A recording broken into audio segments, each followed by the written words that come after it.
Hello friends, तो आप सभी का स्वागत है। मैं उमाकांत आनंद। आज का जो मेरा लेक्चर है, आज हम लोग बात करने वाले हैं इस लेक्चर के अंदर इलास्टिसिटी ऑफ सप्लाई की। इलास्टिसिटी ऑफ सप्लाई अपने आप में एक बहुत ही इंपॉर्टेंट लेसन है। इसमें भी कई चीज़ें ऐसी हैं जो कि हम लोग डिटेल में डिस्कस करेंगे। इससे पहले सप्लाई कंसेप्ट पर हमने 2 लेक्चर आपको प्रोवाइड कराए हैं, जिसमें हमने पहले बात करी थी कंसेप्ट ऑफ सप्लाई की और दूसरे लेक्चर में हम लोगों ने बात करी थी लॉ ऑफ सप्लाई की। तो इन दोनों लेक्चर्स के जो लिंक हैं आपको इसी डिस्क्रिप्शन में मिल जाएंगे और आप चाहें तो हमारी प्लेलिस्ट जो कि इकोनॉमिक्स की प्लेलिस्ट है वहाँ पे भी जाके इन लेक्चर्स को देख सकते हैं। तो ये लेक्चर हेल्पफुल होने वाला है यूजीसी नेट कॉमर्स और मैनेजमेंट स्टूडेंट के लिए, साथ ही साथ यूजी पीजी में बीकॉम बीबीए और एमकॉम एमबीए स्टूडेंट के लिए भी लेक्चर हेल्पफुल होगा। सीए सीएमए सीएस के छात्रों के लिए भी ये लेक्चर हेल्पफुल होगा और सीबीएसई और आईएससी बोर्ड्स के जो 11-12 के स्टूडेंट हैं उन लोगों के सिलेबस में अगर इकोनॉमिक्स है और उसमें सप्लाई का कंसेप्ट है तो वो स्टूडेंट भी इसे देख सकते हैं। तो लेक्चर स्टार्ट करने से पहले मैं आपको अपनी प्रोफाइल के बारे में बता देता हूं। मेरा नाम उमाकांत आनंद है। मैं जीआरएफ क्वालिफाई हूं कॉमर्स सब्जेक्ट में। मैं लखनऊ विश्वविद्यालय का रिसर्च स्कॉलर हूं। मैंने एमकॉम एमबीए किया है और लगभग 5 वर्षों से मैं हायर एजुकेशन में हूं। नेट जीआरएफ के अलावा मैंने सीएमए यूजी पीजी और बोर्ड्स के स्टूडेंट को ट्रेन किया हुआ है। तो हम बात करें अगर लॉ ऑफ सप्लाई की, तो लॉ ऑफ सप्लाई में आपने एक चीज़ पढ़ी थी जो कि बहुत अहम थी आपके लिए कि लॉ ऑफ सप्लाई के अंदर आपने पूरे कंसेप्ट में सिर्फ इस बात की डिस्कस किया गया कि जब कभी किसी भी प्रोडक्ट का जो प्राइस है वो अमूमन तौर पे बढ़ता है तो उसकी जो सप्लाई होती है वो बढ़ जाती है और प्राइस अगर घटता है तो उसकी जो सप्लाई है वो घट जाती है। ये जो बेसिक सी कंसेप्ट था वो किसका था? लॉ ऑफ सप्लाई का। ये हम लोगों ने पिछले लेक्चर के अंदर डिटेल में इस पे बात करी थी। इसके अलग अलग पहलुओं पे बात की गई कि उसके क्या जम्पशन होते हैं, उसके क्या एक्सेप्शन होते हैं, कौन कौन सी चीज़ें मतलब फ्लक्चुएट होने पर इस पर इम्पैक्ट पड़ता है। बट इस पूरे लेक्चर के अंदर या इससे जो भी हम लोगों ने लॉ ऑफ सप्लाई पढ़ी उसमें इस बात का कहीं पर कोई जिक्र नहीं किया गया कि प्राइस में जो चेंज होने की वजह से जो सप्लाई में चेंज होते हैं वो किस रेट से होते हैं। इस बात पे गौर कीजिएगा कि यानी इस बात पे कोई डिस्कशन नहीं हुआ कि जो प्राइस में चेंज हो रहे हैं, प्राइस जो आपका चेंज हो रहा इसकी वजह से नो डाउट सप्लाई में चेंज होते हैं, लेकिन चेंज होने का जो रेट है वो क्या है इस बारे में कोई इन्फॉर्मेशन नहीं दी गई। तो लॉ ऑफ सप्लाई के बाद अगर आप इलास्टिसिटी ऑफ सप्लाई की बात करें तो इलास्टिसिटी ऑफ सप्लाई एक तरीके से क्या है? इलास्टिसिटी ऑफ सप्लाई एक तरीके का एक इंडिकेशन है जो आपको ये बताएगा कि प्राइस में चेंज होने की वजह से, यानी कि जो प्राइस के अंदर चेंज होते हैं इसकी वजह से जो सप्लाई में चेंज हो रहे हैं वो किस तरीके से चेंज हो रहे हैं। यानी ये जो लॉ इलास्टिसिटी ऑफ सप्लाई है ये चेंजेस का रेट डिसाइड करने बताने का काम करेगा, लेकिन ये रेट जो है वो क्वांटिटी टर्म में नहीं बताएगा कि रेट 10% बढ़े या 10% घटे या 20% घटे बढ़े। यानी कुल मिला के आप ये कह सकते हैं, समझने के लिए आप ये कह सकते हैं कि प्राइस में चेंज होने से सप्लाई में किस रेट से चेंज होता है, इस चीज़ को इलास्टिसिटी ऑफ सप्लाई रिप्रेजेंट करता है। बट शर्त यह है कि ये जो रेट में चेंजेस होते हैं ये परसेंटेज फॉर्म में या न्यूमेरिकल फॉर्म में नहीं रिप्रेजेंट करता है। ये क्या करता है? ये कुछ साइन है, कुछ कह सकते हैं कि कुछ चिन्ह है, कुछ इंडिकेशन है जिनके आधार पे, यानी ये इंडिकेशन के आधार पे रिप्रेजेंट करता है। जिसको इन इंडिकेशन की समझ है वो ये समझ सकता है कि प्राइस का फ्लक्चुएशन जो सप्लाई है उस पर कितना पड़ रहा होगा या किस तरीके से इम्पैक्ट डाल रहा होगा। यानी आप मोटे तौर पर इस बात को समझ पाए होंगे कि प्राइस में चेंजेस की वजह से सप्लाई में जो चेंजेस होते हैं इनको बताने का एक इंडिकेशन है, एक माध्यम है, एक कह सकते हैं कि एक संकेत है जो ये बताता है कि कितना चेंज हो रहा है प्राइस की वजह से सप्लाई में। उसी को हम बोलते हैं इलास्टिसिटी ऑफ सप्लाई। बहुत सिंपल सा तरीका, इसे हम लोग एक मैथमेटिकल या कह सकते हैं कि कैलकुलेशन इसका हम कैसे करते हैं, इसका एक फार्मूला होता है। फार्मूले को आप समझ सकते हैं। यहाँ पे देखिए थोड़ा टेक्निकल फार्मूला आपके लिए दिया गया है बट इससे एक आसान भी फार्मूला होता है जो आप यहाँ से समझ सकते हैं। वैसे तो आप पूरा समझ लें। इसका फार्मूला होता है delta P divide by P into 100। उसको फिर डिवाइड करते हैं हम लोग delta P divide by P into 100। या इसको अगर आप ना समझ पा रहे हो तो ये चीज़ आपके लिए बेहतर होगी। यहाँ फार्मूला लिखा है delta Q divide by delta P into, technically ये भी फार्मूला आई थिंक मुझे लग रहा है बहुत सही लिखा नहीं है, लेकिन आपको समझना पड़ेगा। मैं आपको अगर कुछ हो सकता है टाइपिंग में मिस्टेक रही हो तो मैं इसका दोबारा फार्मूला आपको यहाँ पे लिख के बता देता हूँ। आई थिंक मुझे लग रहा है कुछ शायद मिस्टेक हो गई है इसमें। इसका जो फार्मूला होता है ES का वो होता है delta Q divide by delta P into P by Q. ये इसका टेक्निकल फार्मूला होता है। ध्यान दीजिएगा, अगर ये कंटेंट गलत हो तो उस पर आप फोकस मत कीजिएगा। इसका यानी इलास्टिसिटी ऑफ सप्लाई निकालने का फार्मूला है delta Q divide by delta P into P by Q. यहाँ पे डेल्टा जो आपका क्यू है, डेल्टा क्यू का क्या मतलब होता है वो मैं यहाँ पे दोबारा फिर फार्मूले को लिख रहा हूँ, delta Q divide by delta P into P divide by Q, ये इसका फार्मूला है। यानी डेल्टा क्यू का मतलब है changes in quantity, delta P का मतलब है चेंजेस इन प्राइस, केवल क्यू का मतलब है क्वांटिटी सप्लाई जो ओरिजिनल थी, पी का मतलब है original price. I think formula आप समझ गए होंगे। अब इसकी कुछ डिग्रीज होती हैं जो बहुत अहम होती हैं। डिग्रीज को ही हम एक प्रकार से, जो मैं बार बार शब्द का इस्तेमाल कर रहा था, इंडिकेशन, तो वो इंडिकेशन क्या है, वो इंडिकेशन इसकी कुछ डिग्रीज हैं। यानी अगर हमें डिग्री की समझ हो कि कौन सी डिग्री क्या बताती है, तो वो डिग्री ही आपके लिए एक इंडिकेशन है जो आपको ये बताती है कि अभी प्राइस का चेंजेस सप्लाई पे किस रेट से या किस रेट के आसपास चल रहा होगा, इसकी जानकारी आपको इस डिग्रीज के माध्यम से मिल जाएगी। तो डिग्रीज में इसकी 5 तरीके की डिग्री होती हैं। पहली डिग्री, एक बार मैं सारे साइन आपको बता देता हूँ। पहली डिग्री होती है जिसे हम बोलते हैं ES इज इक्वल टू 1, एक होती है ES इज इक्वल टू 0, एक होती है ES is equal to infinite, एक होती है ES ग्रेटर देन 1 और एक होती है आपकी ES लेस देन 1। तो इन 5 डिग्रीज की हम डिटेल में बात करेंगे, इनको समझेंगे और साथ ही साथ इनको हम चार्ट के थ्रू भी समझने की कोशिश करेंगे। तो अब सबसे पहले स्टार्ट करते हैं हम लोग पहले जो इसकी इलास्टिसिटी है, इलास्टिक सप्लाई। इलास्टिक सप्लाई का मतलब होता है ES greater than 1, ES greater than 1। देखिए ध्यान से अगर आप इसको समझेंगे और पूरे लेक्चर को बहुत बारीकी से आप देखेंगे तो आप यकीन मानिए कि बहुत कन्फ्यूजन नहीं रहेगा, बहुत ईजिली ये बातें कन्फर्म हो जाएंगी। ES ग्रेटर देन 1 ये बताता है कि supply is said to be elastic. Elastic का मतलब क्या है यहाँ पे, इसका मतलब है कि प्राइस में जो चेंज किए जाते होंगे वो कम चेंज होते होंगे, प्राइस में चेंज थोड़ा सा कम होता होगा, लेकिन इसकी वजह से जो सप्लाई है, सप्लाई में चेंज ज़्यादा होता होगा। इस सिचुएशन को हम बोलते हैं क्या, ES ग्रेटर देन 1। एग्जाम्पल के लिए मैं एग्जाम्पल ले लेता हूँ कि जैसे मान लीजिए किसी भी प्रोडक्ट का प्राइस जो है वो 10% से बढ़ गया, प्राइस 10% से बढ़ा और इसके परिणाम देखिए, इसका परिणाम ये हुआ कि इसकी जो सप्लाई है वो 10% की जगह इसकी सप्लाई बढ़ गई 15%। तो इस सिचुएशन को हम क्या बोल सकते हैं, इस सिचुएशन को हम बोल सकते हैं इलास्टिक सप्लाई। आई थिंक बात को समझ पाए होंगे।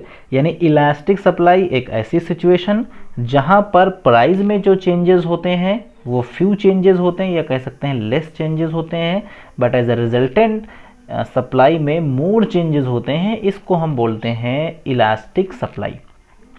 इसको आप किस तरीके से समझ सकते हैं, यहाँ पे ग्राफिकल प्रेजेंटेशन के थ्रू। ये हमेशा के तरीके से एक्स एक्सिस क्वांटिटी और ये वाई एक्सिस प्राइस, इस बात को हमेशा ध्यान रखना ही है आपको।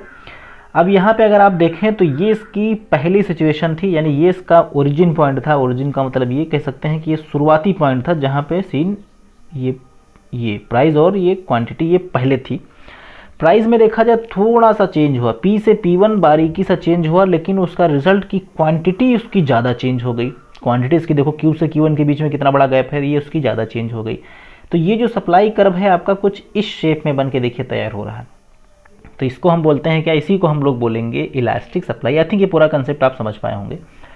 अब हम बढ़ेंगे बी पे, in elastic supply. In elastic supply क्या बताती है, ये बताती है कि प्राइस के अंदर जो चेंजेस होंगे वो ज़्यादा होंगे, यानी प्राइस के अंदर चेंजेस ज़्यादा होंगे, लेकिन उसका जो रिजल्ट पड़ेगा सप्लाई पे, सप्लाई आपकी कम चेंज होगी।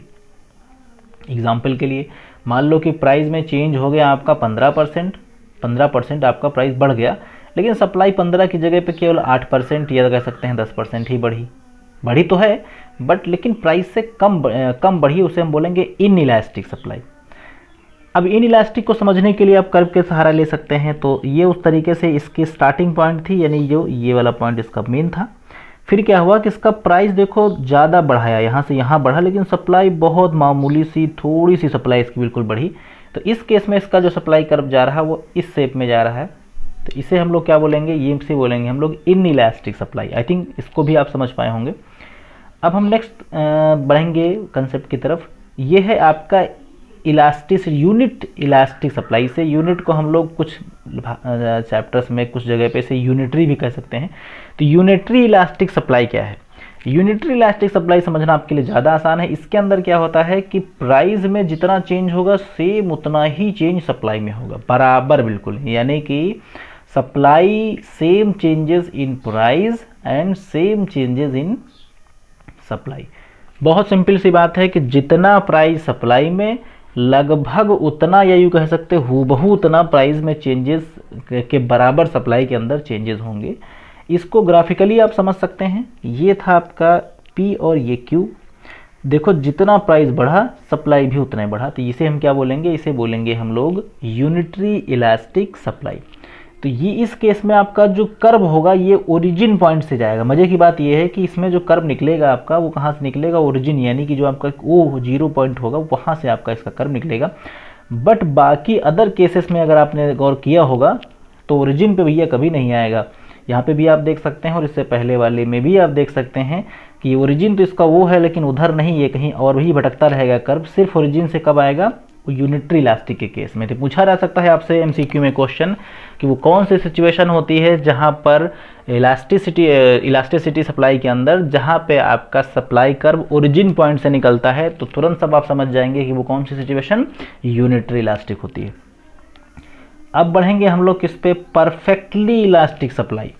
परफेक्टली इलास्टिक पे जरा गौर फरमाइएगा। ये थोड़ा टेक्निकली मुश्किल है, बट मुश्किल आपके लिए है नहीं क्योंकि आप केडी कॉमर्स क्लासेस की क्लास देख रहे हैं, तो मुश्किल आपके लिए फ़िलहाल नहीं होगा। इसको समझने के लिए आपको बड़ा सिंपल है कि इस केस में क्या होता है कि प्राइस लगभग ना के बराबर चेंज होता है, यानी कि प्राइस लगभग ना के बराबर चेंज होगा, लेकिन परिणाम देखिए कि इसकी जो सप्लाई होगी वो ताबड़तोड़ तरीके से चेंज होगी। यानी प्राइस लगभग ना के बराबर चेंज होगा और सप्लाई इसकी चेंज होगी, और चेंज कैसी होगी, ज़बरदस्त तरीके से चेंज होगी, यानी चेंज होती ही रहेगी। तो इसे हम बोलते हैं क्या, परफेक्टली इलास्टिक सप्लाई। देखिए इलास्टिक और इनइलास्टिक को लेकर बहुत लोगों में बड़ा कन्फ्यूजन रहता है। आप यकीन मानिए कई ऐसे छात्र जिन्होंने नाइन्थ में भी होता है सीबीएसई आईसी में एक्चुअली ये चीज़ें, यहाँ से लगा के उन वो बेचारे यूजी पीजी तक पहुँच गए, लेकिन हद देखिए कि उनको आज तक ये इलास्टिसिटी ही नहीं समझ आई। तो इलास्टिसिटी समझना बड़ा आसान है यार। मैं आपको छोटी सी टेक्निक बताता हूँ। इलास्टिक का मतलब क्या होता है, इलास्टिक को समझने के लिए आपने एक चीज़ देखी होगी, एक प्लास्टिक होती है। ये थोड़ा अजीब है बट आप समझ लीजिए, कुछ अजीब बातें पढ़ाई को रोचक बनाती हैं। इलास्टिक को समझने के लिए आप प्लास्टिक या लास्टिक से समझिए इसे। इलास्टिक का मतलब क्या होता है कि जो रबड़ होती है, जो लोवर वगैरह में डाली जाती है, जो बढ़ती और घटती है, उससे आप समझिएगा इसको। यानी इलास्टिक का मतलब लास्टिक से। लास्टिक को अगर आप बढ़ाएंगे बढ़ जाएगी, घटाएंगे घट जाएगी, बढ़ाएंगे बढ़ जाएगी, घटाएंगे घट जाएगी। ध्यान से समझिएगा इस बात को, थोड़ा इंटरेस्टिंग है, थोड़ा अलग टाइप का है बट है मज़ेदार। इलास्टिक को समझने के लिए आपने लास्टिक समझा। लास्टिक की प्रवृत्ति क्या है, वो बढ़ाने घटाने से बढ़ती घटती है। तो अगर कहीं किसी चीज़ में इलास्टिक है, इसका मतलब है कि प्राइस के चेंज होने से वो चीज़ घटती बढ़ती होगी, इसे हम बोलते हैं इलास्टिक। इलास्टिक का मतलब क्या है, जो प्राइस की वजह से घटती बढ़ती हो। इलास्टिक इनइलास्टिक का मतलब है कि नहीं, वो बढ़ती घटती नहीं है, जहाँ है वो वहीं रहेगी, प्राइस घटे बढ़े चाहे कुछ भी हो, बट उसमें कोई इम्पैक्ट नहीं पड़ेगा। तो यहाँ पर परफेक्टली इलास्टिक, यानी इलास्टिक का मतलब तो बढ़ना घटना होता ही है। परफेक्टली का मतलब है बहुत ज़्यादा बढ़ना घटना जहाँ पे होता हो। तो यहाँ पे अगर आप देखें तो इस केस में जो इसका क्वांटिटी वो ये प्राइस हमेशा की तरीके से यहाँ पे इसका देखिए प्राइस आपका ये है, ठीक है। तो प्राइस तो इसका वही रह रहा, प्राइस इसका वही रह रहा है। एक बार इसकी सप्लाई मान लीजिए कि यहाँ पे थी, एक बार इसकी सप्लाई बढ़ के यहाँ हो गई, एक बार इसकी सप्लाई बढ़ के यहाँ हो गई, लेकिन कुल मिला के आप ये कह सकते हैं प्राइस वहीं पे है। तो इस केस में जो आपकी कर्व जाएगी वो जाएगी हॉरिजॉन्टल टू एक्स एक्सिस। ये बात भी आपसे कई मरतबा पूछी जा सकती है कि एग्ज़ाम में कि बताइए कि किस मतलब उसके अंदर यानी इलास्टिसिटी के किस डिग्री के अंदर जो सप्लाई कर्व होता है वो होता है horizontal to X axis. Option में दिए होंगे कोई 4 ऑप्शन, तो टिक कहाँ मारना है आपको, परफेक्टली इलास्टिक सप्लाई पे, ये इसका सही ऑप्शन होगा। आई थिंक समझ आया होगा। बढ़ेंगे नेक्स्ट इलास्टिक की तरफ, डिग्री की तरफ। अब है परफेक्टली इन इलास्टिक। तो भैया अभी आप जान चुके हैं कि इलास्टिक का मतलब जो चीज़ बढ़े घटे, इलास्टिक का तरीके से जो बढ़े घटे उसका मतलब क्या है, इलास्टिक। इन इलास्टिक का मतलब है जो बिल्कुल रिजिड हो, जिस पे प्राइस के चेंजेस का 1% इम्पैक्ट ना पड़ता हो। यानी इस केस में प्राइस तो बेचारा बहुत चेंज होगा, कभी बढ़ेगा कभी घटेगा, लेकिन इत्तेफाकन सप्लाई जो है वो जहाँ है उसकी वहीं रहेगी। इसे हम बोलेंगे परफेक्टली इन इलास्टिक। तो इस केस में आप देख सकते हैं कि ये क्वांटिटी है, ये क्या है इसकी सप्लाई, यहाँ पे इसकी क्वांटिटी वो वहीं पे है, सप्लाई आपकी जो है सप्लाई इसकी वहीं पे है। कभी इसका प्राइस आपका बढ़ा होगा, कभी घटा होगा, यानी कभी प्राइस यहाँ रहा होगा, कभी यहाँ रहा होगा, कभी यहाँ रहा होगा, लेकिन ये रिजिड सप्लाई जो है वो वहीं के है। तो इस केस में हम लोग इसे बोलेंगे परफेक्टली इनइलास्टिक। इस केस में आपको ध्यान रखना है, यहाँ पे जो कर्व होगा आपका सप्लाई कर्व वो कुछ इस तरीके का होगा कि वर्टिकल टू वाई एक्सिस, ये आपका होगा इन परफेक्टली इनइलास्टिक में। तो मुझे उम्मीद है कि आपको इस लेक्चर के अंदर जो इन्फॉर्मेशन दी गई रोचक लगी होगी, इंटरेस्टिंग लगी होगी। लेक्चर अच्छा लगा हो लाइक शेयर कर सकते हैं, और चैनल को सब्सक्राइब ना किया हो तो कर लें, ताकि एजुकेशनल वीडियो आपको प्राप्त होते रहे। आपने बेशकीमती समय दिया, आपका सादर आभार। So thanks for watching this video, have a nice day.